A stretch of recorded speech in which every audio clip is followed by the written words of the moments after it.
Hi everyone, it's Coffee with Kelly, and today we have Natalie Goldman from FlexCareers. She's the CEO there. So we're wanting to hear a bit more about her amazing story to where she is today, and how she found her superpower of FlexCareers. It's an amazing story. So Natalie, what's got you to where you are today? Well, so I started working, 20 odd years ago now, and we've been working in HR and L&D that time, and I've always worked in what's now called diversity and inclusion, so working around women and around women in leadership, around maternity leave, around pay equity, just really empowering women in the workplace. And then I found myself a few years ago just wanting to do more than what I was doing. So I knew that I was making an impact, but I wanted to make a much bigger impact. And so I launched my own business. I went out there and I set up LaunchPod. And LaunchPod is a business that is around economically empowering women through female entrepreneurship and education companies supporting women through their transition, a lot like what you were doing.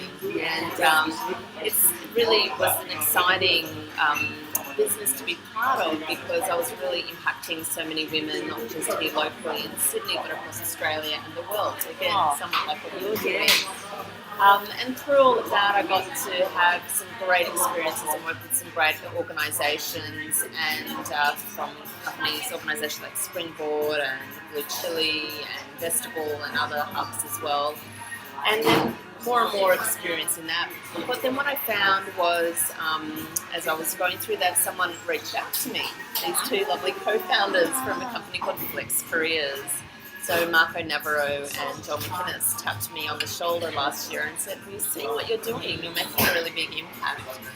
We're looking for a CEO. What do you think?" Now, it was really hard because I built my business up and I was doing really well and I did my own thing and I loved it, absolutely loved it.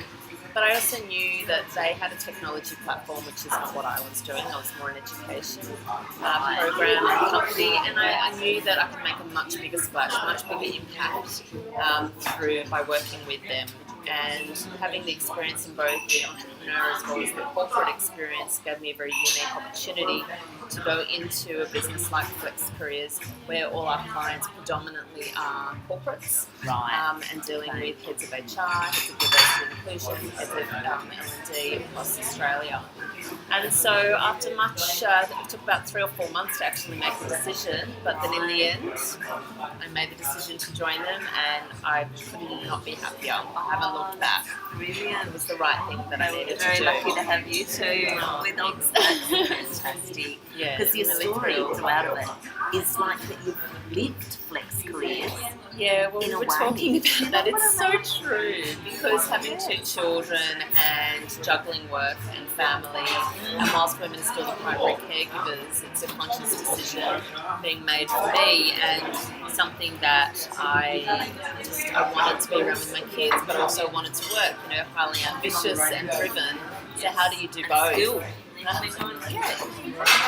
so how do you manage that? And so I have been negotiating more so since I've had children. Admittedly, I never thought of it as an option. I mean, these days it's considered as more expected. There's no challenge. Back then, 20 years ago, 15 years ago, about how you work, like coming in late and leaving late, like what's that about? These days, it's part of the conversation.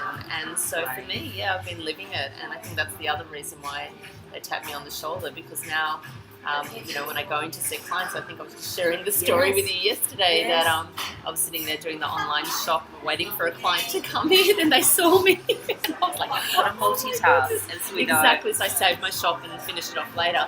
And it wasn't for clothes, it was Woolworths, just to be clear. But you just make do and you figure it out and you go as you need to. So it's about flexibility and every day is different. I personally love that. But it's not for me. Right, absolutely, I love it. And throughout your journey, you've had 2 days a week, you have 3 days a week, you have lots of conversations and negotiations and experiences through the challenges throughout all that. Are there any tips that you would just say? What would you say, sort of maybe 2 or 3 top tips for women and men absolutely. wanting flex careers. You know, in my work, it's lots of parties. So. Yeah, okay. Well, I think the most important thing is to think about what you need. Like, what are you actually wanting to achieve by having this flexibility? And what kind of flexibility do you want? So there are so many different types. So work from home or part-time is probably the most frequently thought of. But it's also about starting early, finishing early, or starting later and finishing later. Sometimes it's about a compressed work week. So, for example, working 5 days in 4.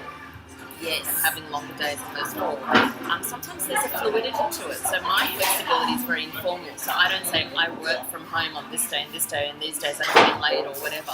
Yes. I am very fluid, which is the word of the moment. Yes, it is. And it's just what's needed at the time. And part of that's responding to my team or my clients. Yes. Sometimes it's responding to my personal needs and going to yoga. Or my children as well. So it's about balancing that out. So it's great if you can negotiate a formal type of structure, which is probably where if you haven't had any type of flexibility, you may need to go first. Right. And then you go through to an informal relationship where there's trust and they can see that even if you are working from home or whatever the relationship is and that flexibility, that you're still achieving, you're still meeting your targets. And then you can kind of go, well, actually, I want to change working from home on a Wednesday to a Thursday this week because my kid's got something on, or because there's a great class on that I want to attend, or I want to donate my time and work for a charity and do that for a day, and that's when they've offered and said that they need me. Yes. So having that flexibility within the flexibility, no pun intended, is where it would be great to get to. But that works for you. So it's about thinking about that. And then the other side is what works for the employer. So if you're client facing and you're needed, you've got to think about what your clients need as well. So it's not just about you. And if you work in a team or manage a team, what does your team need? And so it's about considering all those different aspects. So it's not just what you need, it's not just what the employer needs, it's not just what the client needs or your team. It's about having a look at all of those different aspects around what would be beneficial to everyone. That's a great point. But in this age of technology, everyone's reachable at any point in time anyway, as we were saying. I know. Exactly. I really like that point around all the stakeholders.